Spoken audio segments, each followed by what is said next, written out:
श्री स्वामी समर्थ. मी योगिता स्वागत करते तुमचं माझ्या चॅनलवरती. आजचा दिवस तुम्हाला शुभ जावो, तुमच्या मनातील सर्व इच्छा पूर्ण हो, हीच स्वामीचरणी प्रार्थना.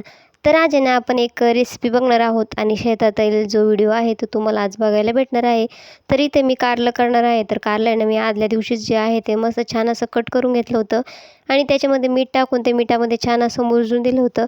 असं केल्यानंतर आहे ना जे आपलं कारलं आहे ते जास्त कडू होत नाही. फक्त भाजी करताना आहे ना त्यात आपण मीठ थोडंसं कमी टाकायचं आहे. तर तुम्ही यामध्ये ना लिंबाचा रसही ॲड करू शकता. तर बघू शकता तुम्ही इथं जे आपलं कारलं आहे ना ते छान असं आहे ना उकडून घेतलं होतं मी छान. म्हणजे आदल्या दिवशी ना फक्त आपल्याला काय करायचं आहे, मीठ टाकून ते झाकून ठेवायचं आहे. ते पाणी काढून घ्यायचं आहे आणि त्याच पाण्यात आहे ना नॉर्मल असं जे आहे ते कारलं जे आहे ते म्हणजे वाफ देऊन घ्यायची आहे. आणि इथं शेंगादाणे आणि खोबरं भाजून घ्यायचं आहे. तर शेंगादाणे आणि खोबरं भाजून घेतल्यानंतर आहे ना जे आपलं कारलं आहे ते जास्त कडू होत नाही. तर पुढं दाखवेलच मी तुम्हाला की जी रेसिपी आहे ती मी कशी करते आहे. तर शेंगादाणे ते भाजून घेतल्यानंतर आपल्याला त्याच कढईमध्ये आता काय करायचं आहे, तर जी कारल्यासाठी फोडणी आहे ती तयार करून घ्यायची आहे. तर कारल्याला आहे ना तेल थोडंसं जास्तच टाकायचं आहे. जास्त तेल टाकल्यानंतर आहे ना जे आपलं कारलं आहे ते अजिबात कडू होत नाही. नक्की तुम्ही ट्राय करून बघा ही रेसिपी. तर इथं मी जिरं मोहरी टाकली होती आणि इथं लाईट गेल्यानंतर आहे ना मी मग आपला टॉर्च लावला. थोडंसं हिंग टाकला, लाल तिखट टाकलं, थोडासा काळा मसाला, हळद टाकली आणि इथे आहे ना जो आपण वाटण करून घेतलं खोबरं आणि शेंगादाणे ते टाकलं आणि त्याच्यानंतर इथं धना पावडर टाकायची आहे. धना पावडर टाकल्यानंतर जे आपलं कारलं आहे ते अजिबातच कडू होत नाही. मसाला छान असा परतून घ्यायचा आहे. आता चवीनुसार तुम्हाला मिरची थोडी जास्त कमी जशी लागेल तशी टाकू शकता. आणि आता हे जे कारलं आपण वाफ देऊन घेतलं होतं ते यामध्ये टाकायचं आहे. मीठ थोडंसं कमीच टाकायचं आहे, तुम्हाला मी आधीच सांगितलं होतं. जर तुम्हाला मसाला जास्त पाहिजे असेल ना तुम्ही अजून शेंगादाणेचा कूट त्यामध्ये ॲड करू शकता. तर बघा इथं मी अजून थोडंसं जो आहे तो टाकला होता आणि इथं मस्त असं आहे ना मिक्स करून घ्यायचं आहे आणि अप्रतिम असं कारलं लागतं. हे कारलं तुम्ही ना जर तव्यावरती अजूनच थोडंसं तेल टाकून तळून काढलं तर ते 2 दिवस अजिबात खराब होत नाही. आणि कारलं जर खाल्लं ना तर खूप असे जे काही आजार आहेत ना त्यापासून आपल्याला आहे ना म्हणजे छुटकारा मिळतो. तर खरंच कारलं हे हप्त्यातून एकदा तरी खाल्लं पाहिजे, जे शरीरासाठी खूप योग्य असं आहे. तर बघा इथं छान असा मसाला मिक्स झालेला आहे आणि आता अधूनमधून आहे थोडंसं आपल्याला जे भाजी आहे ती म्हणजे कारल्याची मिक्स करून घ्यायची आहे. गॅस कमीच ठेवायचा आहे, जास्त फुल करायचं नाही. तर अप्रतिम अशी ही भाजी होते. तुम्हाला दिसतच असेल, दिसतंच म्हणजे तोंडाला पाणी येतं. तर काही जण या कारल्याची भाजी पण करतात, भजे पण करतात आणि याची कोणी रस्साभाजी पण करते, काळी भाजी. तर आता मी तुम्हाला एखादं भरलेलं वांगं पण करतात आणि काही काहींच्या हाताने ना वांगं कडू होत नाही. तर आता हे वांगं आहे ना मी चाकूने कापलं होतं. काही जण म्हणतात की लोखंडाच्या याने कापलं तर कडू होतं, पण मला काही माहीत नाही, मी चाकूनेच कापलं. तर बघा छान असं आहे ना थोडा वेळ ठेवल्यानंतर असं जेव्हा ब्राऊन कलरचा लूक येईल तर पूर्णपणे आपली कारल्याची भाजी झालेली आहे.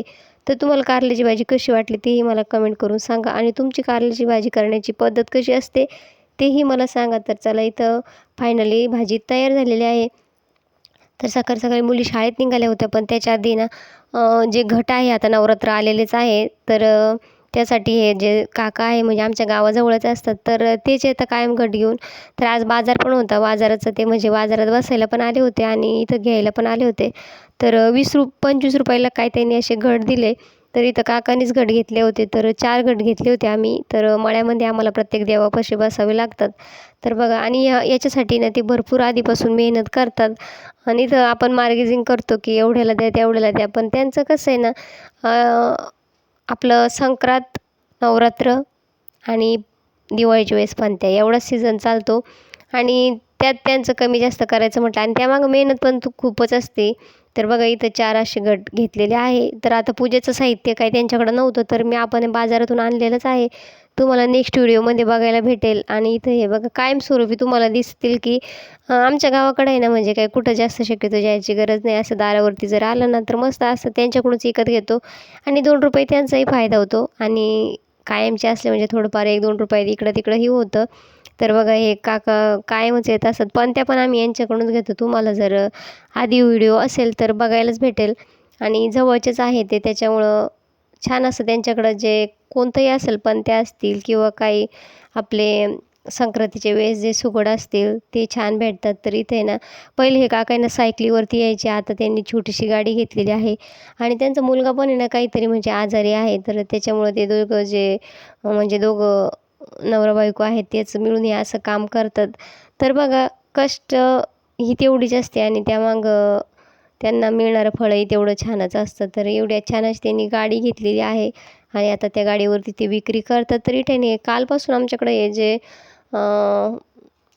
डॉग म्हटलं ना, म्हणजे आपलं काय त्याचं नावच नाही दिलेलं त्याला, तर ते कुत्रे आहे ना ते आलेलं आहे. मी डॉग म्हटलं, ते आरूचं भाषेमध्ये. तर बघा ते पुढं पण त्यांच्याकडं, आमच्या गल्लीत प्रत्येकजण त्यांच्याकडं घेत होतं. आणि हे कुत्रे माझ्या अंदाजे काहीतरी आजारी आहे. त्याला आहे ना रात्री आहोंनी पोळी टाकली, तर तेव्हापासून ते तिथंच बसलं होतं. तर आरू म्हटली की त्याला वाटत असेल अजून टाक, तर मग त्याला पुन्हा अजून टाकलं.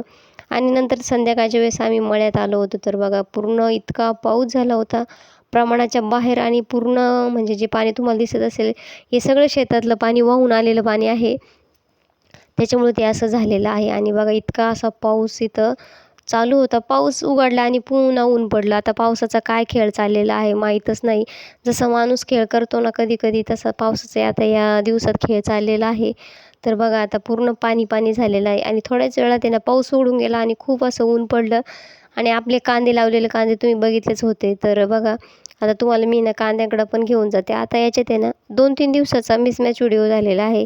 कारण जसे मी मळ्यात गेलेले आहे तसे मी व्हिडिओ घेतलेले आहे. तर त्याच्यामुळे तुम्हाला आहे ना बघायला भेटेल. तर मक्का पण बऱ्यापैकी पाण्यात गेलेली आहे.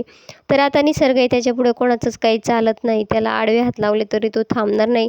पण माझं असं मत आहे, स्वतः माणसाने काही उद्योग करू नये. भरपूर पाऊस झालेला आहे. तर आज आपण मळ्यात आलेलो आहोत.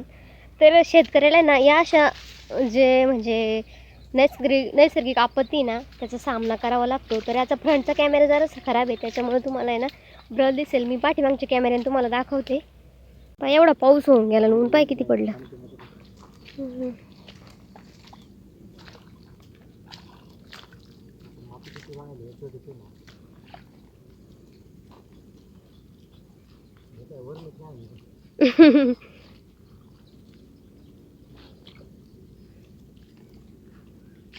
तर मी तुम्हाला म्हटले होते मिसमॅच व्हिडिओ होईल. तर हा आहे ना पाऊस येण्याच्या आदल्या दिवशीचा व्हिडिओ होता. तर वावरं बघा पूर्णपणे कोरडं होते. म्हणजे पाऊस जरी येऊ न गेला ना तरी विहीर ज्या आहेत त्या अशा भरलेल्या होत्या.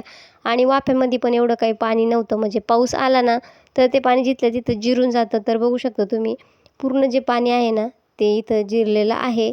आणि कुठेही तुम्हाला पाणी दिसत नसेल. इथं रस्त्यावरची थोडंफार तुंबलेलं आहे. आणि विहिरीमध्ये पण एवढं पाणी होतं. आता याच्याच नंतर दुसऱ्या दिवशी तुम्हाला जर बघायला भेटेल तर सगळ्या वावरात पाणी-पाणी आहे. आता का आहे, का म्हणून आहे ते तुम्हाला नंतर मी सांगेलच, पण आत्ता काही सांगणार नाही. तर बघा आता इथे ना पूर्ण असं वावरात आता पाणी नाही आहे. आता तुम्हाला नंतरचं जर तुम्ही व्हिडिओ बघितला ना, आता हा पाऊस होऊन गेल्यानंतर एवढं पाणी म्हणजे वावरात नाही आहे. पाऊस आणि आता याच्यात जर तुम्हाला दुसऱ्या दिवशी दाखवलं ना, तर पूर्ण याच्यात पाणी-पाणी होतं. आता तुम्हाला नेक्स्ट पुढं दाखवेलच ते मी. तर बघा इथं आता मळ्यात आल्यानंतर आहे ना, आता म्हटलं आधी ना आपण इथं हे जे पाईप आहे ते गोळा करून घेऊ. तर मळ्यात आलो आणि आधी ना हे जे ड्रीप म्हणजे ना ठिबक ठिबक म्हणता का ड्रीप म्हणता माझ्या लवकर लक्षात नाही येते. तर ते पसरून घेतलं होतं ना, तर ते खराब होईल. मग आता पुढच्या वर्षी आपल्याला काम येईल, तर त्याच्या सर्वांचं असं गोल-गोल आहे ना जर करून घेतलं तर खराब होत नाही. आणि शनिवार होतं त्याच्यामुळे मुलींना पण आहे ना, कारण रविवारच्या दिवशी ना म्हणजे पाऊस येतो, तर म्हटलं सकाळी कसं त्या निवांत उठतात आणि असं एक दिवस मळ्यात आल्या कर मग त्यांना पण बरं वाटतं. आता भुईमुगाच्या शेंगा पण काढायला आले, तर त्यांना पण शेंगा वगैरे खायच्या होत्या. आणि म्हणजे उळं हे ते कसं उतरतं हे ते त्यांना त्या आल्या होत्या, तर त्यांनी सर्व मग फिरल्या. त्याच्यानंतर आणि इथं भाजी होती शेजारी. आता आपण आपली काय आहे ना, मी लावली होती पण या पावसामुळं काही ती उतरलीच नाही. तर शेजारचेच म्हणजे आपल्या जे भाऊ आहे ना त्यांच्या वावरामध्ये ही भाजी होती. तर बघा आता शेतकऱ्याचं म्हणतं ना, प्रत्येक मालाचं जे आहे ते आपण दुकानात गेलं तर आपण काही वस्तू घ्यायला गेलं तर फुकट भेटत नाही. पण इथं आता बघा भाजीपाला त्यांच्या जो रोप आहे त्याच्या शेजारी होता, तर मस्त असं मी घेतला आणि नंतर त्यांना विचारलं की मी तुमच्याकडून भाजी घेतलेली आहे. म्हणजे शेतकऱ्याचं आहे ना एवढा असा मन मोकळं असतं. आणि प्रत्येकाचंच असतं असं नाही बरं का, कधी-कधी काही-काहींचं नसतं पण. तर इथं थोडीशीच भाजी घेतली होती. मस्त छान अशी भाजी होती, म्हणजे याच्यावर औषध वगैरे काय मारलेलं नव्हतं. चांगली भाजी होती. तर ही भाजी ना मी घेऊन टाकली आणि आरूला आपल्याला खायची होती. तर कधी-कधी कोणी म्हणतं की नवरात्राला भाजी चालते आणि काही जण म्हणतात की चालत नाही. तर तुमच्याकडं सांगा, तुम्ही शेपूची भाजी जी आहे ती नवरात्रामध्ये उपवासासाठी करतात का? आता मी इथून मागं करत होते, पण काही जण म्हणतात जी आहे ती शेपूची भाजी करायला नाही पाहिजे.